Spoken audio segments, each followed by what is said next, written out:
मैं हूं अंकित अवस्थी। आप हैं मेरे साथ में एक ऐसी खबर पर चर्चा करने के लिए जिसकी बुनियाद शायद इस खबर के साथ रखी जा चुकी थी। अगर आपको याद हो तो गूगल के ऊपर हाल ही में भारत सरकार की तरफ से नियुक्त सीसीआई के द्वारा, कंपटीशन कमीशन ऑफ इंडिया के द्वारा पेनल्टी लगाई गई थी। पेनल्टी इस बात की कि आप लोगों ने मार्केट के अंदर मोनोपोली कर रखी है। मोनोपोली से अर्थ है कि अगर किसी को ऑपरेटिंग सिस्टम चाहिए तो उसे गूगल द्वारा बनाया हुआ एंड्रॉइड ऑपरेटिंग सिस्टम ही लेना होगा। इसके अलावा किसी को पेमेंट करना है तो गूगल पे से ही करना होगा। यदि प्ले स्टोर के थ्रू कोई चीज डाउनलोड भी कर ली तो अपने आप से प्री इंस्टॉल्ड गूगल के एप्लीकेशन उसे मोबाइल के अंदर मिलेंगे। इतना ही नहीं, मोबाइल फोन बनाने वाली कंपनियों में भी मजबूरन गूगल के एप्लीकेशन प्री इंस्टॉल डालने की जिम्मेदारी उन ओरिजिनल जो इक्विपमेंट मैन्युफैक्चरर हैं उनके ऊपर थी। इसका मतलब यह हुआ कि इन सब बातों से तंग आ गया। कौन तंग आ गया, क्या हुआ? शायद भारत सरकार ने गूगल के साथ जो भी किया उससे एक मैसेज कैलकुलेट किया जा सकता है। वो ये है कि अगर गलती से गूगल मान लो ये कह देता कि जाओ मैं अपनी एंड्रॉइड सर्विसेज इंडिया में ही देना बंद कर रहा हूं, विचार करके देखिएगा, हालांकि हाइपोथेटिकल है, बहुत ज्यादा हाइपोथेटिकल है, लेकिन क्या वाकई में हम लोग इस स्थिति के लिए तैयार थे क्या कि सुप्रीम कोर्ट से, सीसीआई से उसको लताड़ लगी कि आपको पेनल्टी देनी होगी। उसके बाद वो एनसीएलटी में गया कि आपको यहां पर अपने द्वारा क्या बोलते हैं पेनल्टी देनी होगी क्योंकि आपने मार्केट में मोनोपोली कर रखी है। फिर गूगल सुप्रीम कोर्ट पहुंचता है, सुप्रीम कोर्ट कह देता है नहीं गूगल आपको तो देनी ही पड़ेगी पेनल्टी। लेकिन अब सोच के देखो, अगर इस तरह से देखते जाएं तो एक प्रकार से गूगल के ऊपर बहुत सारे एक तरह से प्रेशर क्रिएट होता जा रहा था। हमारी तैयारी क्या थी इस बात को लेकर के? मान लो गलती से गूगल ये कह दे कि जाओ मैं एंड्रॉइड एप्लीकेशन सिस्टम दे ही नहीं रहा, किसी को ऑपरेटिंग सिस्टम दे ही नहीं रहा, थोड़े दिन के लिए तो एकदम कियोस्क क्रिएट हो जाता है। इंडिया की ना जाने कितनी बड़ी इकोनॉमी एकदम हैंड पेंड रह जाती। लेकिन इस बीच में शायद क्या पता ये न्यूज पहले से ही सरकार के पास थी क्या कि भारत ने अपना भैरोस ऑपरेटिंग सिस्टम बना लिया है। अब ये ब्रह्मोस से मिलता जुलता जो भैरोस ऑपरेटिंग सिस्टम है ये क्या है, आज के सेशन में हम यही जानेंगे। और ये बड़ा सवाल अपने मन में रखते हुए चलेंगे कि क्या गूगल वाला जो एंड्रॉइड जो ऑपरेटिंग सिस्टम आता है उसको ये रिप्लेस कर पाएगा या नहीं कर पाएगा। अच्छा, एक चीज मैं यहां पर आपको और बताना चाहूंगा, आपके दिमाग में आपको पहले से ये क्लियर हो ऑपरेटिंग सिस्टम क्या है। इसके लिए मैं आपको बता दूं, जिस प्रकार से मोबाइल फोन आपके लिए डिवाइसेज हैं, मैकेनिकल डिवाइसेज हैं, मोबाइल फोन की जो आत्मा है वो इलेक्ट्रिसिटी तो है ही है क्योंकि उससे वो चार्ज होता है, लेकिन असल मायने में उसकी आत्मा ऑपरेटिंग सिस्टम है। जितना अच्छा ऑपरेटिंग सिस्टम होता है आपको मोबाइल फोन उतना अच्छा एक्सपीरियंस देता है। एप्पल के अंदर यही आत्मा iOS के नाम से जानी जाती है। एंड्रॉइड फोन के अंदर या फिर जो और अन्य फोन है एप्पल के अलावा उनके अंदर सामान्यतः इसे एंड्रॉइड के नाम से आप लोग जान रहे हैं। तो आपके जितने भी फोन जिसमें आप मुझे सुन रहे हैं वो एंड्रॉइड ऑपरेटिंग सिस्टम बेस्ड है या iOS बेस्ड है, ठीक है। अब हुआ क्या है, अब खबर तक हम पहुंचते हैं।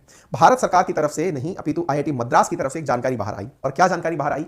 जानकारी है कि भारत ने अपना इंडिजीनियस मोबाइल ऑपरेटिंग सिस्टम बना लिया है।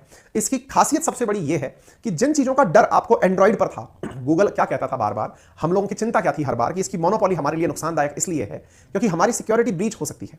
भारत ऑपरेटिंग सिस्टम के अंदर जो सब या भैरोस करके जो हमारा ऑपरेटिंग सिस्टम बना है, इसकी सबसे बड़ी खासियत यह है कि यह सबसे सिक्योर्ड ऑपरेटिंग सिस्टम माना जा रहा है। सबसे सिक्योर्ड यूं समझ लो कि आपकी परमिशन के बिना इसमें कोई एप्लीकेशन डाला ही नहीं जाएगा।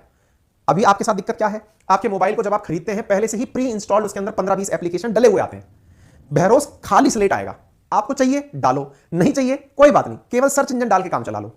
सर्च इंजन में भी जरूरी नहीं है कि गूगल डालो, आपको जो सर्च इंजन ऑपरेट करना है वो ऑपरेट कर लो। यानी एक प्रकार से मोबाइल चलती हालत में तो मिलेगा बिना एप्लीकेशन के। फिर आप कहेंगे तो हमारी सिक्योरिटी इतनी भी कीमती नहीं है सर कि हमको मोबाइल के अंदर कोई एप्लीकेशन भी मत दो और हम मोबाइल लिए घूमें। हम क्या करेंगे बिना व्हाट्सएप के, हम क्या करेंगे बिना फेसबुक के, हम बिना उसके इंस्टा के क्या करेंगे, टाइम कैसे पास होगा, बिना यूट्यूब के कैसे आपको सुनेंगे। तो आपकी मर्जी हुई ना ये तो। यानी आपको एप्लीकेशन डालने हैं तो ये आपकी इजाजत से एप्लीकेशन डालेगा, आपकी इजाजत से। यानी प्री इंस्टॉल्ड यूट्यूब नहीं मिलेगा, प्री इंस्टॉल्ड फेसबुक नहीं मिलेगा। आपको चाहिए डाल लो, नहीं चाहिए खाली रखो। तो बोले सर ऐसा तो मैं मेरे मोबाइल में भी कर सकता हूं, नहीं चाहिए तो डिलीट मार दूं। मैंने कहा मार के दिखाओ। यही तो लड़ाई है। आपके जो एंड्रॉइड फोन है उनके अंदर जो प्री इंस्टॉल्ड एप्लीकेशन है उन सभी एप्लीकेशंस को आप साफ नहीं कर सकते, हटा नहीं सकते। कुछ एप्लीकेशंस तो गूगल ने इस तरह से आपके मोबाइल में डलवा दिए हैं कि आपको मोबाइल ही फेंकना पड़ जाएगा, एप्लीकेशन नहीं जाएगा। वो उसमें इनबिल्ट कर दिए हैं। तो जो इनबिल्ट फीचर वाला सिस्टम है ना वो इसमें से हट गया है। फिर कहते हैं अरे लेकिन सर गूगल की जो टेक्नोलॉजी है क्या उसका टक्कर ले पाएगा ये? अरे हमने कहा सारी चीजों की चर्चा करेंगे आपको और एक बहुत तगड़ा राज बताएंगे इस बात का। उस राज को जानने के बाद आपको लगेगा एल है, ये तो सब एक ही थे। आइए तो जल्दी से इस सेशन को सभी साथियों के साथ साझा कर दीजिए, काफी इंटरेस्टिंग होने जा रहा है और काफी कुछ इसके अंदर काम का है। आइए मैं आपको बता रहा हूं। तो आपने देखा भैरोस जो है indigenous mobile operating system paves it's way in India. अब आपको क्या क्या जानना चाहिए वो मैं आपको बताता हूं। यह है BharOS trustworthy mobile operating system, make in India के तहत बनाया गया है। किसने बनाया है? तो यह बनाया है आईआईटी मद्रास ने। आईआईटी मद्रास ने कैसे बनाया है? आईआईटी मद्रास की अपनी एक कंपनी है जिसका नाम है J&K ऑप्स। J&K ऑपरेशंस नाम से एक कंपनी है आईआईटी मद्रास की, नॉट फॉर प्रॉफिट प्रकार की कंपनी है आईआईटी मद्रास की, उसने इसको बिल्ड किया है। ठीक है, आप आईआईटी मद्रास का यहां पर ट्वीट देख सकते हैं। Release of indigenous आत्मनिर्भर mobile operating system BharOS. Today the operating system has been developed by IIT Madras incubated firm. यानी आईआईटी मद्रास ने अपने द्वारा एक कंपनी, एक फर्म रजिस्टर करा रखी है जिसका नाम है J&K ops private limited. Full video आप इसको यहां देख सकते हो। यहां पर आप जो तस्वीरें देख रहे हैं इसी चीज को लेते हुए मिनिस्ट्री ऑफ एजुकेशन ने लिखा पेविंग ए वे फॉर आत्मनिर्भर भारत। आपको पता है ये आईआईटी मद्रास ने जो काम अभी करके दिखा दिया, अपनी कंपनी बना करके एक ऐसा प्रोडक्ट बना दिया, दुनिया भर की जितनी भी वर्ल्ड क्लास यूनिवर्सिटीज हैं असल मायने में उस तरह का काम है ये। तो फिलहाल के लिए आपने जैसा यहां पर बहरोज के बारे में आईआईटी की तरफ से ये मैसेज देखा, तो यहां पर आप देखते हैं कि भारत ओएस। अब कुछ सवाल जो आपके मन में आने शुरू होंगे कि सर ये जो बहरोज नामक ऑपरेटिंग सिस्टम है ये किन फोन को सपोर्ट करेगा, कौन से फोन को सपोर्ट करेगा, क्योंकि अभी फिलहाल के लिए जितने फोन हमारे पास हैं या तो वो एंड्रॉइड ऑपरेटिंग सिस्टम को सपोर्ट करते हैं या फिर वो एंड्रॉइड के स्थान पर आईओएस को सपोर्ट करते हैं। तो देखिए ये इंडिया मोड ऑपरेटिंग सिस्टम है और इसके अंदर ये माना जा रहा है कि प्राइवेसी सेंट्रिक होने के साथ साथ स्वदेशी है, लेकिन अभी तक इस बात का डेवलपर्स ने खुलासा नहीं किया है कि वो किसके साथ साझेदारी करने की योजना बना रहे हैं या फिर इसको ओपन प्लेटफॉर्म रख रहे हैं, ये अभी तक इन्होंने नहीं बताया है। अब दूसरा पॉइंट, सर इसके कोई फीचर्स बताइए कि इसके अंदर ऐसा क्या है अलग।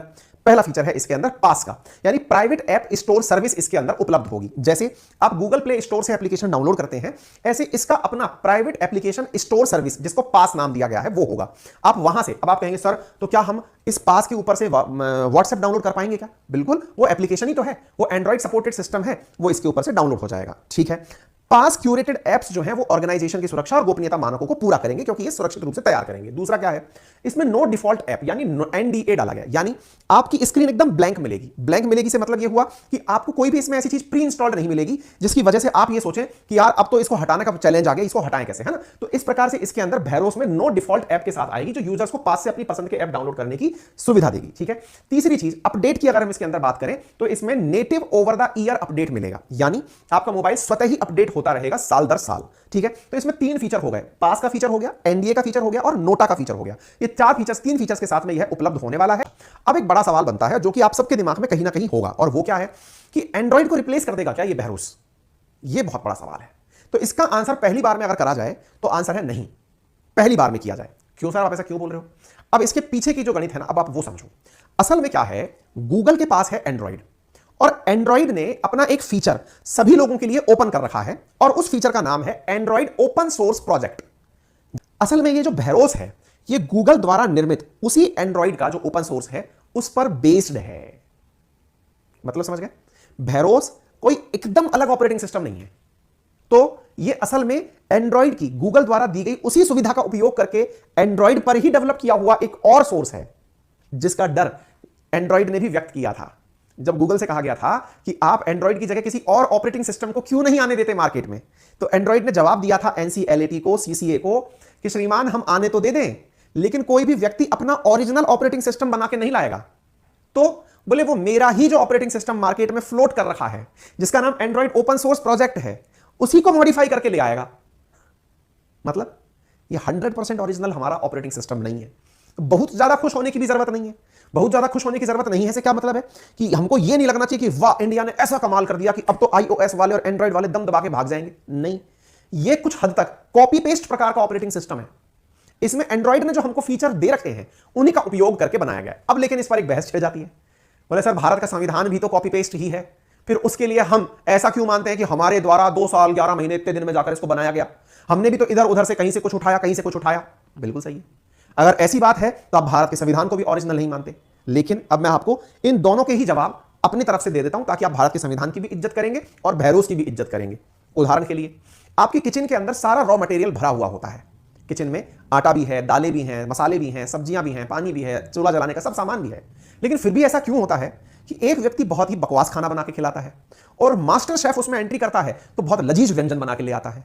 रॉ मटेरियल तो सेम ही था। इसका मतलब यदि कोई यह कहता है कि भारत का संविधान कॉपी पेस्ट है इधर उधर से, ओरिजिनल कृति नहीं है, हमारे द्वारा उपलब्ध अपना खुद नहीं है कुछ भी, तो उसका आंसर क्या है? दुनिया भर में ज्ञान तो पहले भी बहुत था, लेकिन जो बनाए अपने जरूरत के हिसाब से उसकी तो अपनी विशेषता होगी। तो हमारे संविधान निर्माताओं ने भारत की आवश्यकताओं को पहचानते हुए दुनिया भर के बेस्ट फीचर्स का यूज किया। जरूरी थोड़ी है हर बार खुद की जीभ जला करके सबक सीखा जाए, हैं? हम तो दूसरे के अनुभवों को भी सीखना चाहते हैं। यही हमने संविधान के दौरान किया था, यही हम बहरोस के दौरान भी कर रहे हैं। जरूरी थोड़ी है जो काम हो रखा है उसको दोबारा किया जाए। बात भी सही है। एंड्रॉइड वालों ने अगर इतना बना के दे दिया तो इसका मतलब थोड़ी नहीं मैं तो कुछ और ही कर दूंगा। क्यों कर दूंगे जब जरूरत ही मार्केट में उसी चीज की है, मैं अलग क्यों करूं? अगर कोई ये कहे कि ना साहब मैं तो साइंस इसलिए नहीं पढ़ूंगा, किसी ने मुझसे पहले ही प्रोटॉन न्यूट्रॉन इलेक्ट्रॉन खोज दिए थे, मेरे लिए ये मतलब का नहीं है। लेकिन साहब जब उनकी खोज से ही साइंस आगे चल रही है तो मैं मान लेता हूं ना, मैं कुछ आगे ऐड करूंगा। तो हमारे वैज्ञानिकों ने भी ऐसा ही किया है। एंड्रॉइड जो ऑलरेडी बना हुआ था, ओपन सोर्स था, उसको अब कोई भी बना सकता है, उसमें कोई भी यूनिक कॉपीराइट कंटेंट जैसी चीज नहीं है, तो हमने उसको बेस के रूप में यूज किया और अपने हिसाब से परिवर्तन कर लिया। अब आगे बात समझ में? तो तर्क और वितर्क दोनों आपके पास मैंने दे दिए। अब इस तरह से आपके मन में एक पॉजिटिविटी भी आ जानी चाहिए कि हाँ कुछ तो हमने अलग किया है, तभी तो हम इसको आत्मनिर्भर भारत के तहत, मेक इन इंडिया के तहत बना हुआ कह रहे हैं। क्लियर हो गया? यहां तक समझ में आ गया। तो ये एक प्रकार से गूगल एएसओपी की नियमित सुरक्षा बैकपोर्ट करने के लिए दिया गया। ठीक है, ये है एंड्रॉइड ओपन सोर्स प्रोजेक्ट। आप में से जो भी कोडिंग जानते हैं या जो मतलब इस तरह के काम जानते हैं उन्हें इसके बारे में आइडिया होगा। ये initiative created by guide development of Android and mobile platform, Google के द्वारा ही क्रिएटेड सिस्टम है ये। ठीक है, अच्छा अब सवाल बना तो फिर एक बात बताओ, ये फिर एंड्रॉइड से अलग कैसे हुआ? जब एंड्रॉइड पर ही बेस्ड है तो एंड्रॉइड से कैसे अलग हुआ? तो देखिए, इसके जो बनाने वाले वी काम कोटी हैं उनके अनुसार ये कहा गया है कि सबसे पहली चीज इसमें जो अलग है वो ये है कि यूजर को अपनी मर्जी के एप्लीकेशन चुनने की आजादी है। दूसरी बात, इसके अंदर किसी भी प्रकार का प्ले स्टोर जैसा सिस्टम गूगल वाला नहीं है, हमारा अपना पास नामक है, तो उसकी सिक्योरिटी इंडिया खुद चेक करेगा। उदाहरण के लिए, अब गूगल प्ले स्टोर पर जो एप्लीकेशन डलता है उसकी ऑथेंटिसिटी गूगल चेक करता है, जो कि एक अमेरिकी कंपनी है। इनका कहना है कि हम इस पर अपना प्ले स्टोर बनाएंगे, उस पर कोई एप्लीकेशन डलेगा तो इंडियन गवर्नमेंट उसकी सिक्योरिटी चेक कर सकती है कि वो सही है या गलत है, उस ऐप स्टोर पर डला हुआ प्रोडक्ट हमारे हित में है, यानी कि कहीं हमारी सिक्योरिटी को तो ब्रीच नहीं कर रहा है। इस तरह से वो सिक्योर्ड फीचर के तरीके से काम आ जाएगा। इसका मतलब एक प्रकार से भैरोस के अंदर सुरक्षा और आपकी आवश्यकता दोनों को ध्यान रखा गया है। फिर इसका मतलब ये हुआ, तो सर ये वैसे किसके लिए ज्यादा यूजफुल रहेगा? तो जो बहुत ज्यादा सिक्योर्ड काम करने वाले हैं, जैसे पीएमओ के अंदर काम करने वाले लोग हैं, या फिर डिफेंस मिनिस्ट्री के अंदर काम करने वाले हैं, अंतरिक्ष विभाग के अंदर काम करने वाले लोग हैं, न्यूक्लियर रिएक्टर के अंदर काम करने वाले लोग हैं, उन लोगों के फोन में अगर भैरोस डाल दिया जाए और उनको दूसरा ऑपरेटिंग सिस्टम डालकर ना दिया जाए तो ये हमारी सुरक्षाओं को कॉम्प्रोमाइज नहीं होने देगा। समझ में आ गया? ये है आपका उम्मीद से पॉइंट, अगर क्लियर हुआ हो। ठीक है, अब आपके दिमाग में सवाल बनेगा, सर तो फिर हम अपने फोन में भैरोस कभी इंस्टॉल कर पाएंगे या नहीं? तो जो बनाने वाले लोग हैं उन्होंने अभी तक इस भैरोस के बारे में कोई जानकारी नहीं दी है कि किसके फोन में आएगा, कैसे आएगा। जैसे हम लोगों को अपना वाला जो क्या कहते हैं ना उसको, इंडिया का स्वदेशी रूप से निर्मित जो ग्लोबल पोजिशनिंग सिस्टम जो इंडिया ने अपना बनाया है ना, उसके बारे में हमको नहीं पता कि वो हमारे मोबाइल में कैसे आएगा। बिल्कुल वैसे ही जो हमने नाविक बनाया हुआ है ना अपना, उसके बारे में नहीं पता कि वो कैसे आएगा, एग्जैक्टली इसके बारे में भी नहीं पता कैसे आएगा। जैसे ही मोबाइल अपडेट होंगे, क्योंकि अल्टीमेटली मोबाइल निर्माताओं के साथ भैरोस को पहले कांटेक्ट करना पड़ेगा, वो इनबिल्ट करके इसको आपको देंगे। ठीक है, तो यहां तक आपको उम्मीद है बात समझ में आ गई होगी। मैंने सवाल जवाब सारे कर दिए। वैसे भारत सरकार लगातार लगी हुई है कुछ और भी बेहतरीन ऑपरेटिंग सिस्टम इंडियंस को ध्यान में रखते हुए डेवलप करने के लिए।